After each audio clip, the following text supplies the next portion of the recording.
dry over here. We've had sort of about 10 weeks, and we've only had really one day of rain in about 10 weeks. It is intensifying all the time. There's a lot of black smoke out there now.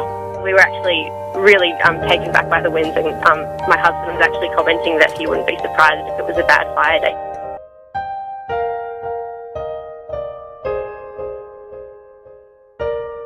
Extremely dry here, and so any fire is pretty dangerous. Houses have been lost in Yandera so far. They're actually firebombing a good friend of ours' houses right now. Once we got back to the unit about 11 in the morning, we could hardly stand up. The winds were so strong.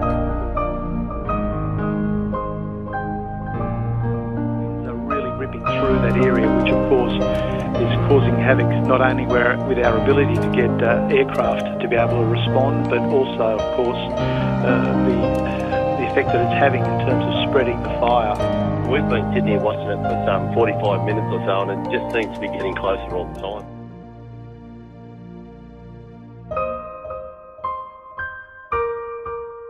It's the driest I've actually seen the bush for a number of years, and because that's what the main problem is with these fires. Once the fire gets into it, I can't see any way of controlling it of these strong winds.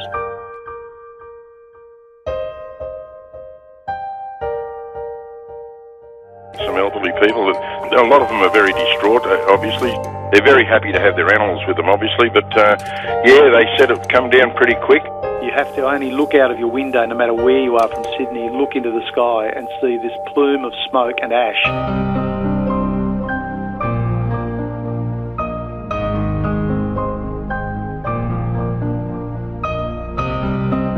Fires are continuing to burn across New South Wales this morning. About 100 are currently burning, the most devastating of them in the Blue Mountains, the Central Coast and the Southern Highlands. Hundreds of homes are feared destroyed in the worst bushfire crisis to hit the state in a decade. Conditions should ease during the day. Temperatures are expected to drop by about 10 degrees in most areas, and that of course will allow experts to move into those hardest hit areas and to at least determine the extent of the damage.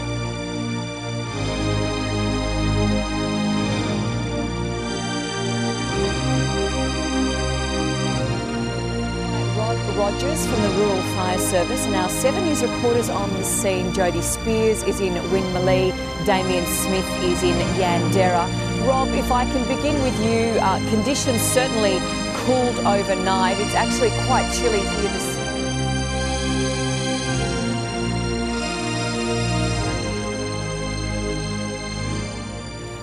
but the wind causing direction that came through about 7, that was obviously the big issue, wasn't it, that caused a lot of problems?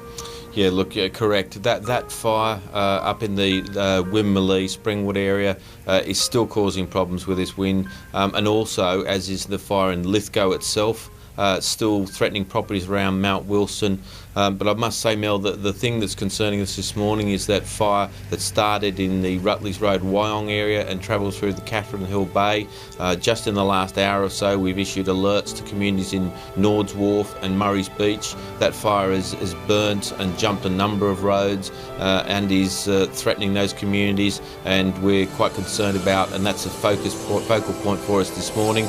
But look, as you correctly said, there is fires all over the place, and those teams to catalogue that damage will be going up this morning. We've got some interstate teams coming in to help us, and we're sending 9 teams alone to the Blue Mountains, which of course is an indication of what we expect to find there. Absolutely. Look, I know it once.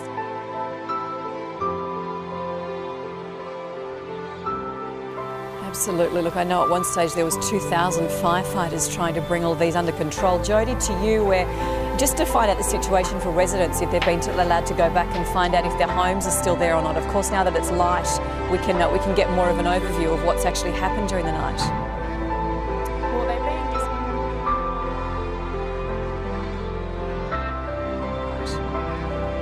Well, they're being discouraged from coming back here at this stage, Mel, although we are starting to see a couple of cars drive up and down the street. A lot of people keen to know just how their homes fared, and it's unfortunately very bad news for a lot of them. This is just one of the houses behind me here in Emma Parade, which has been destroyed by this blaze. As you can see, the only things that really remain here in the front yard are the pieces of metal furniture. There are a couple of pots, a bird. a couple of walls, but really this place has been destroyed. It's hard to see that anything could be salvaged here.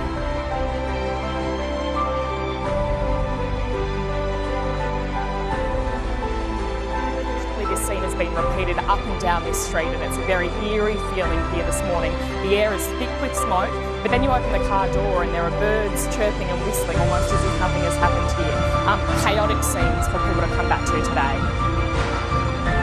Some flames have got pretty hairy in there, but this fire has now, thanks to their efforts, been downgraded to a watch and act.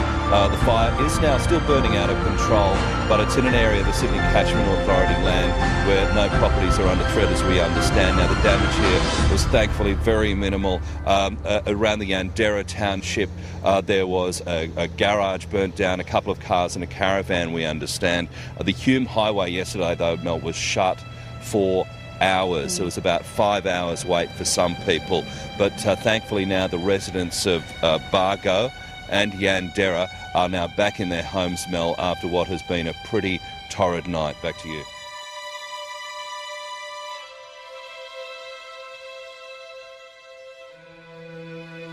And Rob Rogers in particular too, thank you. I know we'll be talking to you a lot throughout the morning. Koshi, Sam, so as I say, Winmalee is quite an area. Look, it's a good 20 degrees colder here now than it was yesterday at the peak. There's still a little bit of a breeze, but is the wind is really the big issue today. Lithgow and Wyong are the two areas of main concern today. Now, Lithgow, as we were saying earlier, that fire front is about 140 kilometres wide. So if that gives you any indication of what the firefighters are up against at the moment, I believe there's about 1,500 of them.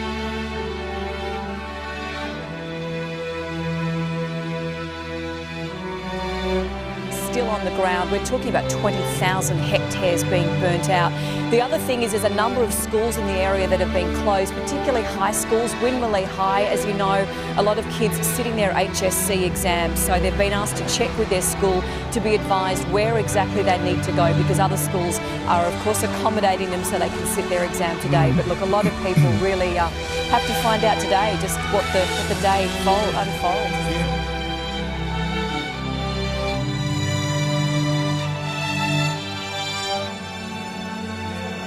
And it looks pretty clear behind you there, Mel. Sort of yesterday in Sydney, it almost looked apocalyptic with the masses of bushfire smoke coming across the city. Yeah, we can still see scary. that. Yeah. It's still here and around. It's sort of just in the other way. There's still quite an orange glow. And look, I'll be really honest, you can taste it, the smell, the taste. It's still incredibly thick. This is so extra frightening that it is mid-October. We have got so much of summer to go. It's just a worry. Right, Mel, check with you shortly.